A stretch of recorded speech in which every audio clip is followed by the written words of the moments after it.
नमस्कार दोस्तों, स्वागत है आपका इस YouTube चैनल हिंदी पाठशाला में। दोस्तों, मैं एक बार पुनः उपस्थित हूँ आप लोगों के समक्ष एक नया विषय लेकर के, और आज का विषय है व्यंजन संधि। संधि के और भी वीडियोस मैंने पहले बनाए हुए हैं जिसमें स्वर संधि के बारे में मैंने चर्चा की हुई है।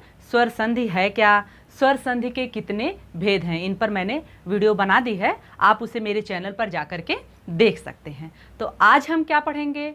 व्यंजन संधि।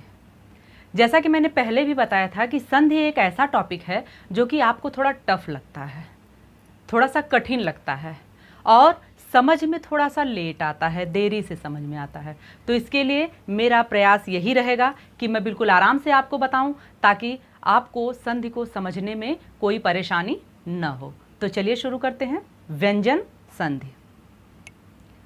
व्यंजन संधि, नाम है व्यंजन, तो जाहिर सी बात है कि इसमें हम व्यंजन वर्णों की बात करेंगे। और व्यंजन क्या है, ये जब हमने वर्ण विचार चैप्टर पढ़ा था अपना विषय, तो उसमें चर्चा करी थी हमने कि व्यंजन वर्ण क्या हैं। देखिए, व्यंजन वर्णों को 5 वर्गों में बांटा गया है। कितने वर्गों में?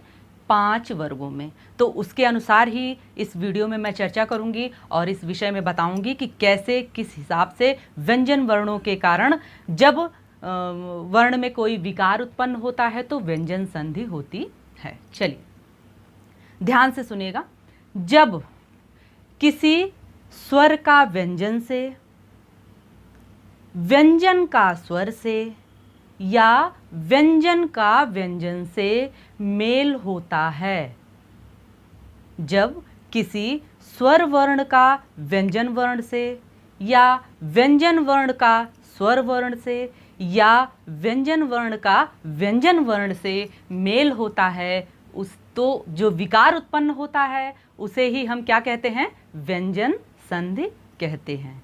तो अभी हमने ये जान लिया कि व्यंजन संधि है क्या। उदाहरण कुछ दूं तो आपको थोड़ा सा और आसानी हो जाएगी। देखिएगा, जैसे मैंने कहा जगत ईश, यहाँ पे क्या है? जगत में पहला वर्ण क्या है जो लास्ट का है? त। तब क्या हो गया? व्यंजन हो गया। और ईश में पहला वर्ण क्या है? ई, यानी स्वर है। तो यहाँ आपने देखा जगत और ईश में क्या है? जगदीश बना, यानी एक वर्ण व्यंजन था और एक स्वर्ण था। अब दूसरा उदाहरण देखिएगा। जैसे मैंने कहा विच्छेद, वी में क्या है? पहला स्वर है और बाद में व्यंजन है। वी जमा छेद, विच्छेद हो गया ना, पहला स्वर और दूसरा व्यंजन। और तीसरा एक उदाहरण लीजिएगा जिसमें दोनों तरफ व्यंजन वर्ण आते हैं। वो क्या है? जैसे दिक, अंबर, इसमें देखिए एक व्यंजन है और एक तरफ स्वर है दिगंबर। और जिसमें दोनों तरफ व्यंजन है वो एक उदाहरण लीजिएगा, जैसे आपने देखा जगत जमा नाथ। जगत में त लास्ट में, अंत में, और नाथ में पहला क्या है? व्यंजन। तो दोनों तरफ व्यंजन व्यंजन आया है, यानी जगत और नाथ मिला करके क्या हुआ? जगन्नाथ। तो आपने देखा, जो मैंने आपको परिभाषा दी थी व्यंजन वर्ण की, उसको मैंने उदाहरण दे करके आपको बता दिया। इतना तो क्लियर हो गया होगा, इतना समझ में आ गया होगा। अब हम बढ़ते हैं कि व्यंजन वर्णों को किन किन आधारों पे, यानी किस तरीके से व्यंजन वर्ण जो होते हैं, यानी व्यंजन संधि में कौन कौन से नियम आते हैं। तो सबसे पहले नियम के बारे में हम बात करें तो सबसे पहला हमारा नियम क्या है? वर्ग के पहले वर्ण का, ध्यान से बिल्कुल सुनिएगा, वर्ग के पहले वर्ण का तीसरे वर्ण में परिवर्तन। अब वर्ग क्या है, इसकी चर्चा मैंने अभी करी थी कि हमारे व्यंजन वर्णों को 5 वर्गों में बांटा गया है। कितने वर्गों में? 5 वर्गों में। वो कौन कौन से हैं? हर वर्ग में 5 वर्गों में बांटा गया है और हर वर्ग में 5 व्यंजन वर्ण भी हैं। जैसे क वर्ग, तो क में क्या आया? क, ख, ग, घ, ङ। च वर्ग, च, छ, ज, झ, ञ। ऐसे ही हमारे 5 वर्ग हैं। कौन कौन से? क वर्ग, च वर्ग, ट वर्ग, त वर्ग और 5वां प वर्ग। और इन पांचों वर्गों में 5-5 वर्ण हमारे हैं।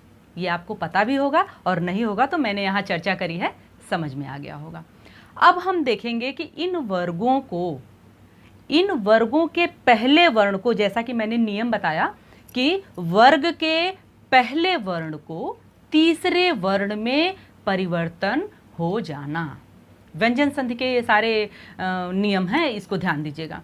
तो वर्ग के पहले वर्ण का तीसरे वर्ण में परिवर्तन हो जाना, ये पहला नियम है। कैसे? उदाहरण देखिएगा, बिल्कुल आसानी से समझ में आएगा। देखिए, जैसे मैंने कहा दिक जमा अंबर, पहला क्या है? क में व्यंजन है ना, दिक में क व्यंजन है और दूसरे में अंबर में पहला स्वर है। देखा आपने, क्या है?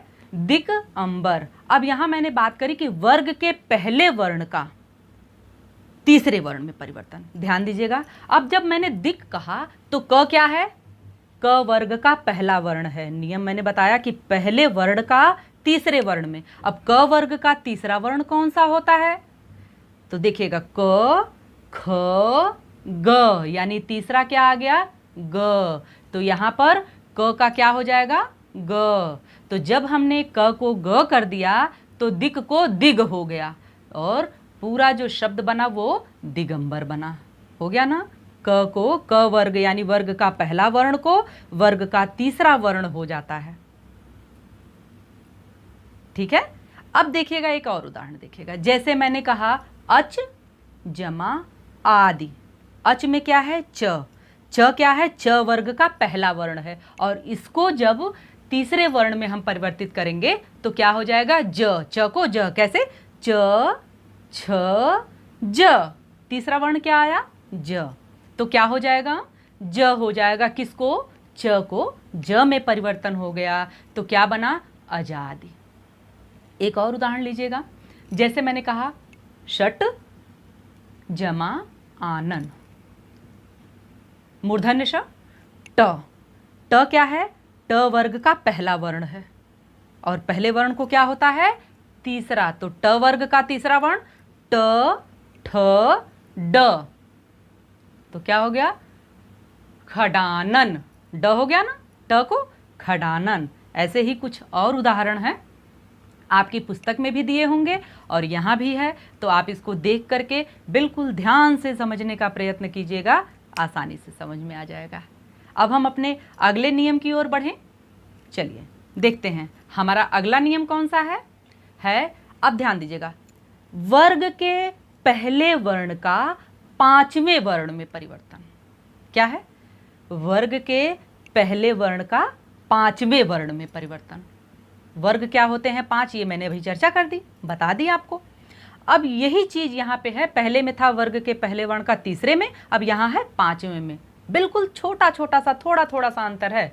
ध्यान से समझेंगे, बिल्कुल आसानी से समझ में आता चला जाएगा। चलिए देखिए, वर्ग के पहले वर्ण का पांचवें वर्ण में परिवर्तन कैसे होता है, एक एक उदाहरण लीजिएगा, आराम से समझिएगा। देखिए, वाक जमा मय।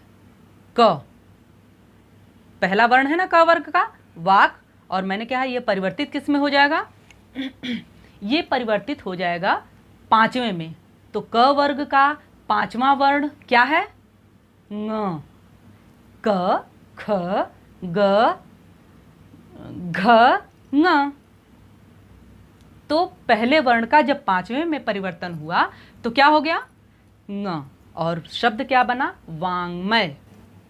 एक और उदाहरण लेते हैं, देखिएगा, जगत जमा नाथ। जगत में क्या है? त, और त क्या है?